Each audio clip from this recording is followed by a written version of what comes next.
SSR'nin ölüm maşınları, sürücülərin Əzraili olan bəs o 3 traktor hansı idi? Qardaşım, elə bilirsən SSR-də traktor sürmək keyf idi. Valla o vaxtın traktorçusu olmaq üçün gərək canın dəmirdən olaydı. Gəl sana o dövrün Əzraili olan 3 dənə canavardan danışım. Birinci siyahıda gəlir S-60 Stalinets. 1933-cü ilin bədheybətidir. Əslində Amerikanın Caterpillar'ının kopya olunmuş variantı idi. 18 litrlik nəhəng mühərriki var idi. Amma bir balaca konfor yaddan çıxmışdı. Düşün ki, kabina yox idi, şüşə yox idi. Yayda günün altında kabab olurdun. Qışda isə soyuq külək sifətinə elə vururdu ki, gəl görəsən.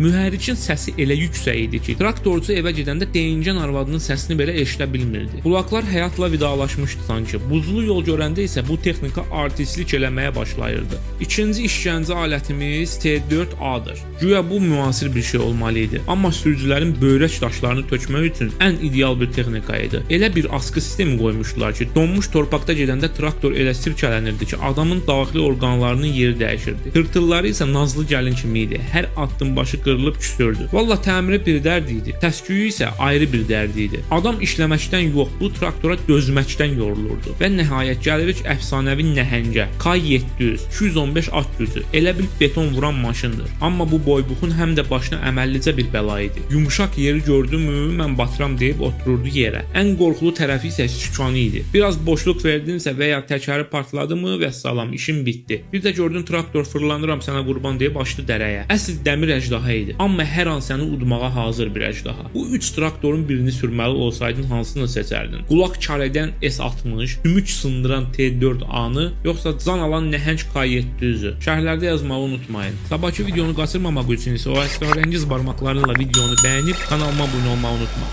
Sabaha qədər.